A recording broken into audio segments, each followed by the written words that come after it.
Jinky Pacquiao, ipinasilip ang ilang parte ng kanyang bahay at ng kanyang bakuran na punong-puno ng magagandang halaman.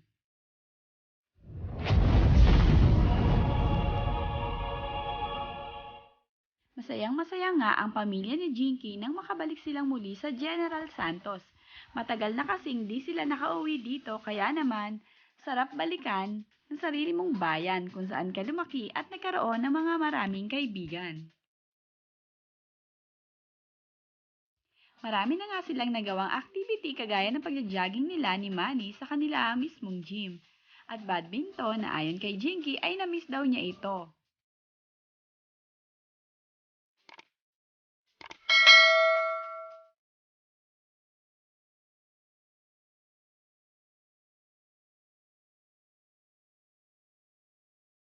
Pinadanas nga din ni Jinky sa kanyang mga anak na ang pagsakay sa kariton na may humihilang kalabaw. Ibinahagi ito ni Jinky sa kanyang IG. Ayon pa kay Jinky ay sinasakay sila ng kanilang ama sa kariton papunta sa bukid at ngayon ay masaya siya at muling na-experience kasama pa ang kanyang mga anak na makasakay muli sa kariton.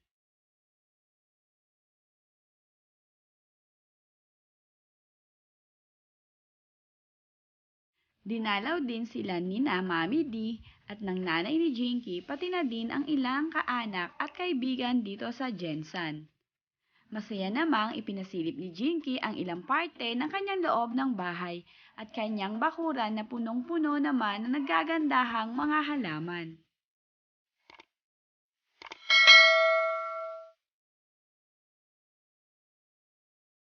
Iba't ibang klase nga ng mga halaman ang makikita natin sa loob at labas ng bahay nitong si Jinky. Mayroong mga halaman na namumulaklak at mayroon din naman na makukulay at nakakapagbigay kulay at ganda ng kanilang bakuran. Sadya nga naman na ang pagkakaroon ng halaman ay nakakapagbigay buhay sa ating mga tahanan. Marami nga ngayon na mga celebrity ang nahihilig dito at isa na nga itong si Jinky na mahilig naman talaga sa mga halaman. Narito po ang bakuran ni Jinky, ating pong panoorin. Kung kayo po ay hindi pa nag-subscribe sa aking channel ay mag-subscribe na po kayo. So guys, marami pong salamat. Thank you for watching!